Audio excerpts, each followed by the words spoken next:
Extraordinary times. Truly. I run into her in different places around the country, and she is always speaking about you and the importance of this organization and the importance of this organization to the future of our country. Thank you, Becky, for that introduction. Thank you.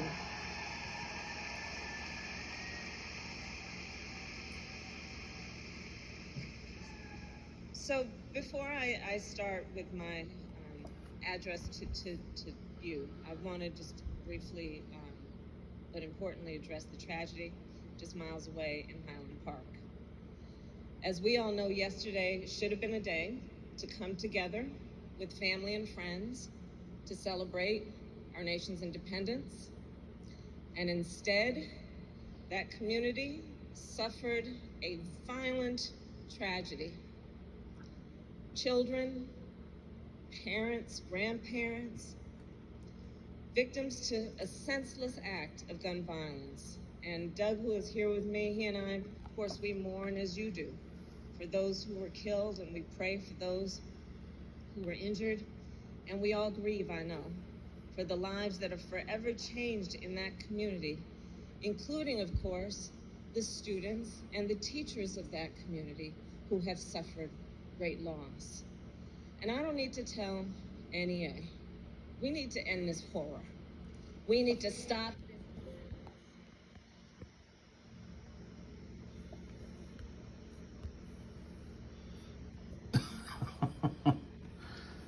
Nice.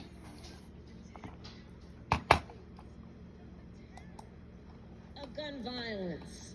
You know, I've said it before, enough is enough.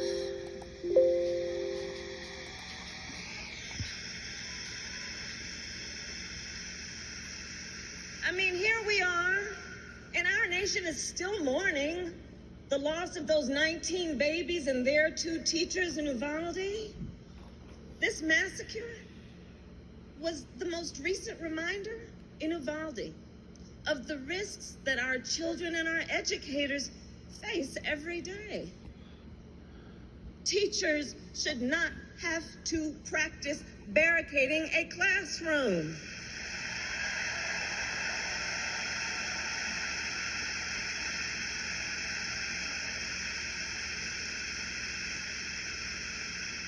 Teachers should not have to know how to treat a gunshot wound.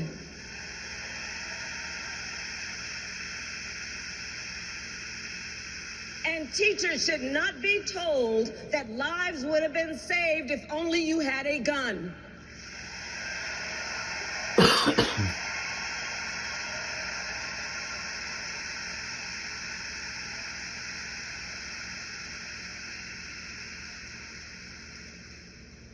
Now, we have made some progress.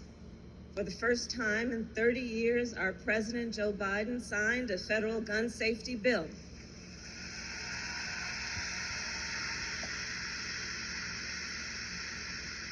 And it strengthens background checks, and it closes what we call the boyfriend loophole, and it includes funding for mental health services and school security.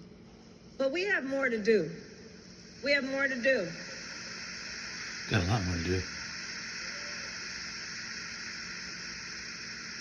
And Congress needs to have the courage to act and renew the assault weapons ban.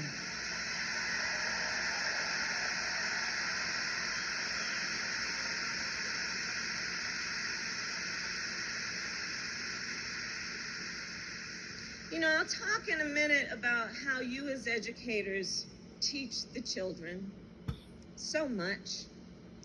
And you teach the children, among many things, reason.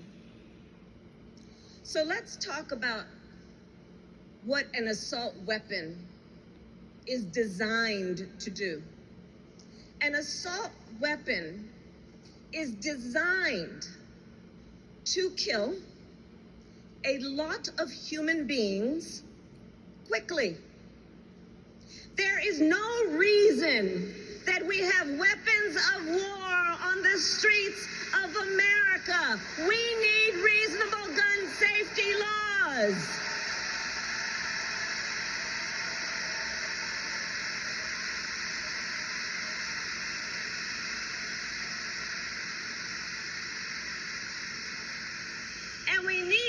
of Congress stop protecting those gun manufacturers with the liability shield.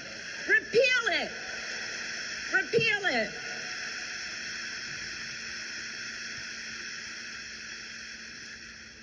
So we cannot be deterred. We know we have challenges. We cannot be deterred.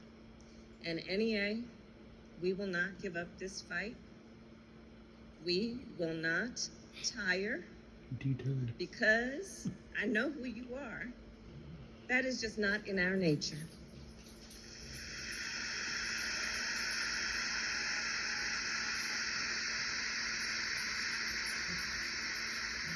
And that NEA is why I am so honored to be here with you, because I do know this room. This is a room of fighters.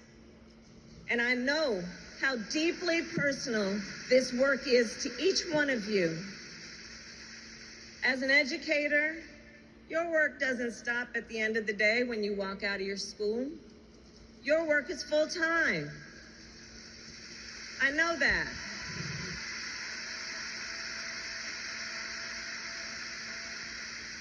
Students come to your classroom before the day starts for help with homework, sometimes with an empty stomach that you feed, or just to have somebody they trust to talk with.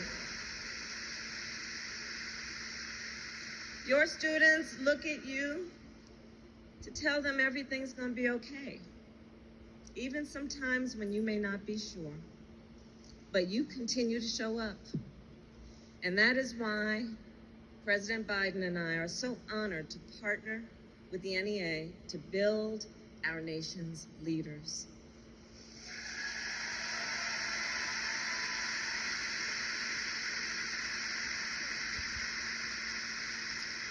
And as a personal point of pride for all of us, to have an educator and one of your active members in the White House as First Lady.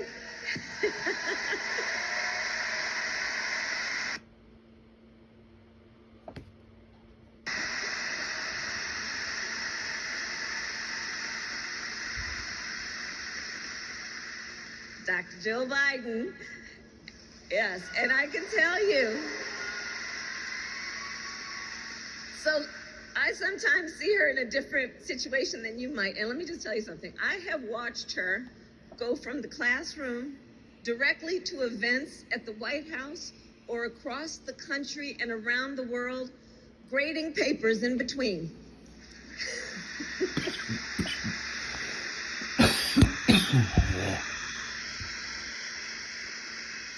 So like you, she is a remarkable educator who inspires us all.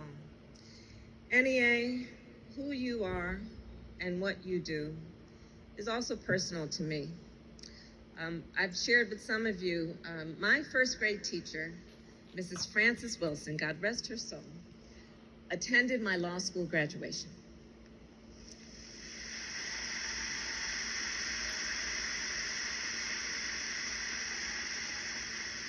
And there are many people who have contributed to me to be able to serve as the first woman vice president of the United States.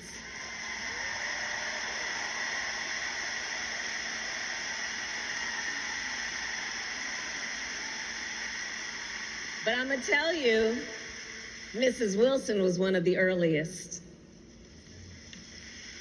So you not only shape lives, but you also shape policies. And we heard you when we took office, when you told us about the issues that matter most to you and your students. We heard you when you told us about the fear and the uncertainty that you faced during the pandemic, and about the extra help children needed once they returned to the classroom. So with your help, we directed over $120 billion to our nation's schools through the American Rescue Plan. With your help.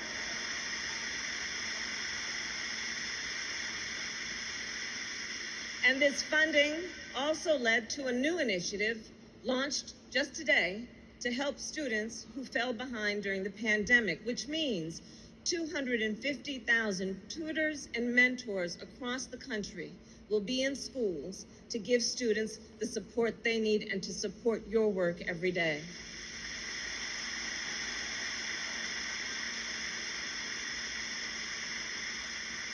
We also heard you when you said your buildings are falling apart, that the school buildings are falling apart. We heard you. That air conditioners were broken in the summer heat. We heard you when you said too many of our children drink water poisoned with lead and breathe dangerous fumes from their bus ride to school. We heard you when you said your students cannot do their homework because they cannot afford nor do they have access to be able to get online.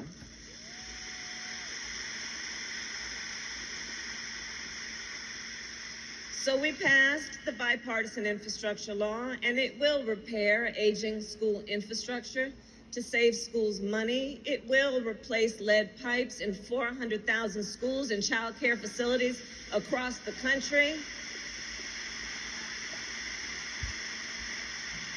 so that our children can drink clean water. It will electrify our nation's school buses so children can have clean air to breathe. It will make high-speed internet accessible and affordable to every American household, and this will happen because of your support and your leadership. Thank you, NEA.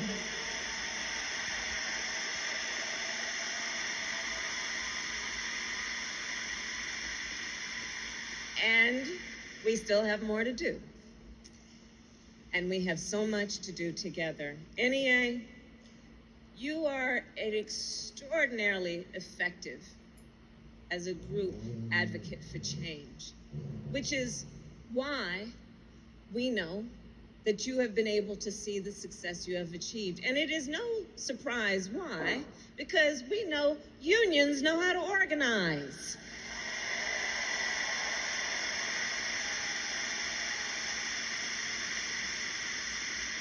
I say all over the country, you may not be a member of a union, but you better thank a union for the 5-day work week and weekends, paid leave.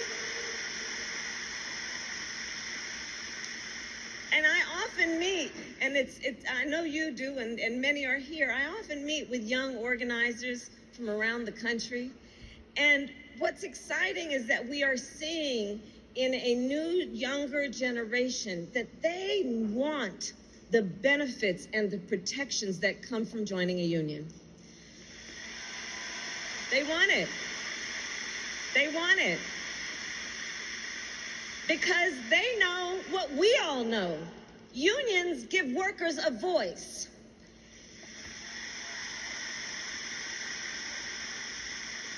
And so this is an historic moment, I think, for the labor movement. Today, unions have their highest approval rating since 1965.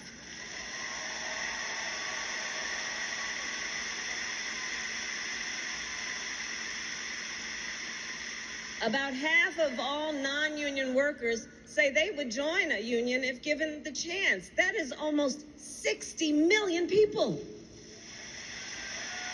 Think about that. But we also know there are obstacles for them to meet that desire, and we know what it is. One is that many people still don't know how to join a union, and so that's part of the work we have ahead, is to continue to remind them about how. But even if they do know how, we also know across our country folks face barriers that have been built up over the years by corporate interests and anti-union politicians and regressive court cases.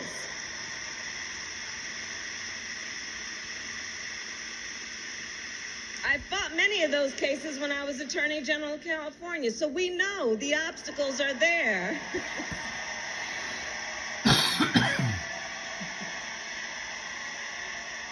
California's in the house. And so our administration, together with you, we're all doing a lot to tear down those barriers. And I'll tell you, I'm very proud to lead the White House Task Force on Worker Organizing and Empowerment, along with my good friend, our good friend, Secretary Marty Walsh. And from Massachusetts.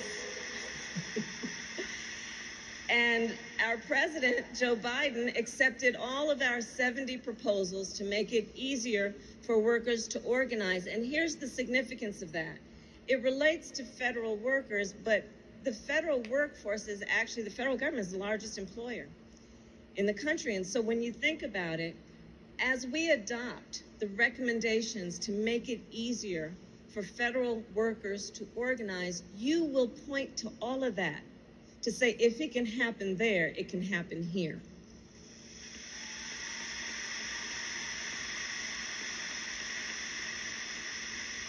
And there is more to do. So we are looking at the fact that the president and I are determined to lead not only the most pro-union administration in American history, but to move our country forward. We are determined to fight for a future where a teacher's wage can provide for a family.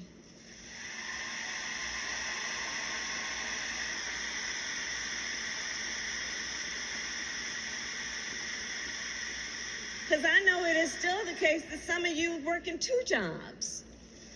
Some maybe even 3. I know that. We are determined to fight for a future where you never again have to spend your own money on school supplies to meet your students' needs. We will fight for a future where teachers can educate our children with the resources, with the safety, and the respect that you deserve.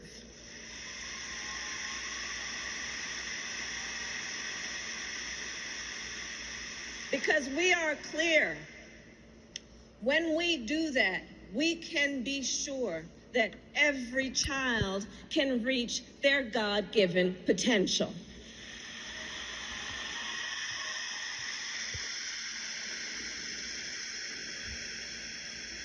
So these are the values that our administration stands for. And I think when it comes down to it, it's basically this. When you know what you stand for, you know what to fight for.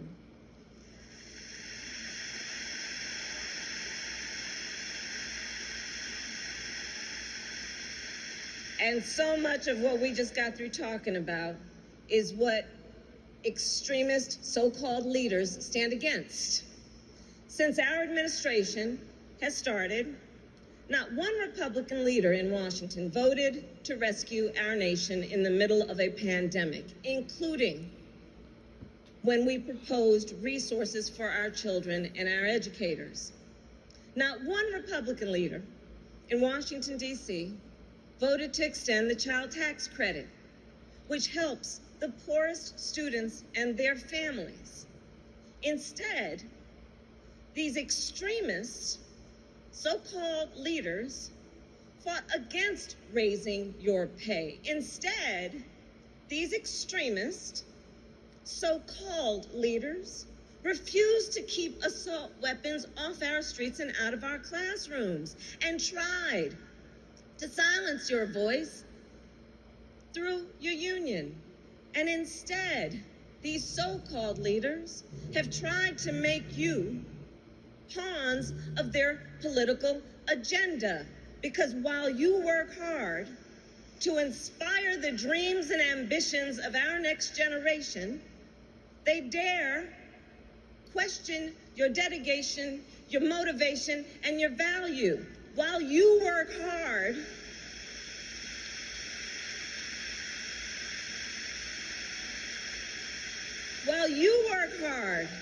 to teach the principles of liberty and freedom in your classroom, these so-called leaders are taking freedoms away.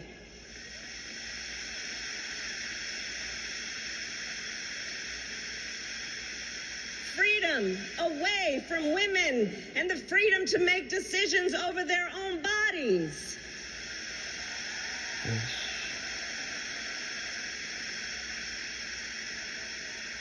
Freedom away from a kindergarten to third grade teacher in Florida to love openly and with pride.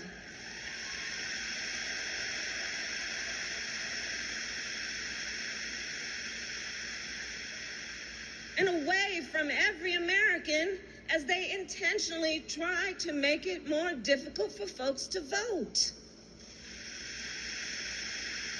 Yes.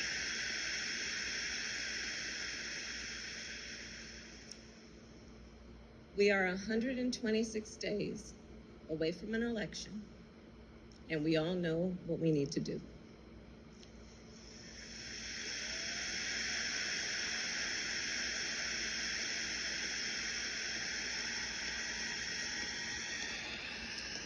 And you know, I also think I'm speaking to a group of educators. I also think that these extremist so-called leaders need to attend a civics lesson.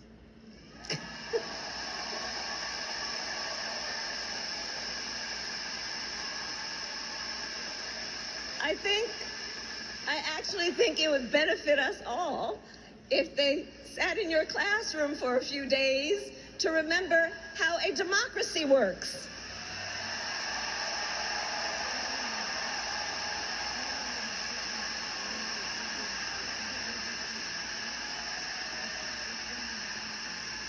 To remember what freedom stands for, and to remember what jobs they were elected to do.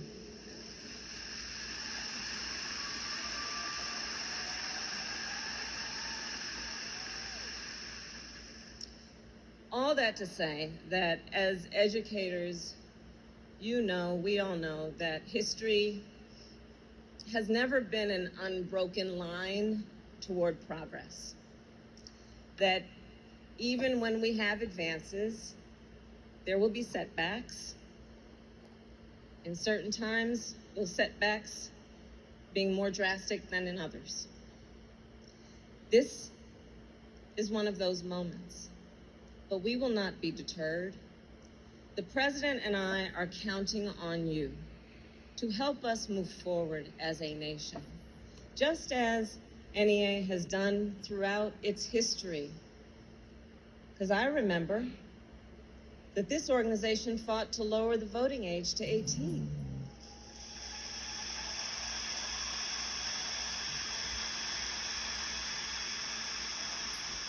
I remember that this organization fought to protect Black teachers from school districts that defied desegregation orders.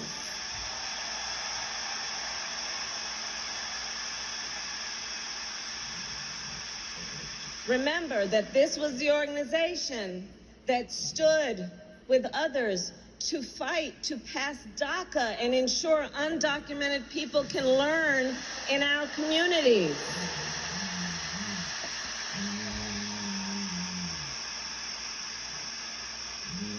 Again and again, you have been champions of social justice.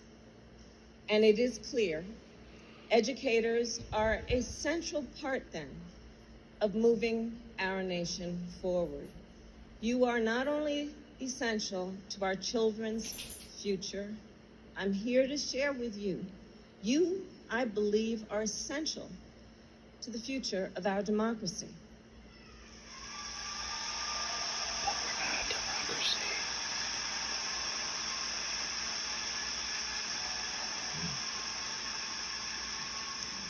So we will do this work together because NEA, when we look at where we are, we know that NEA has always been a powerful force whose members understand the power of unity. So these may be difficult times. And I know that at the end of this convening, you will each go back to your home district. You will go back and you will spend long evenings and nights preparing for the next day. You will go back and often be in a situation where it feels kind of like you might be the only one who sees what you're seeing and understands what's at stake.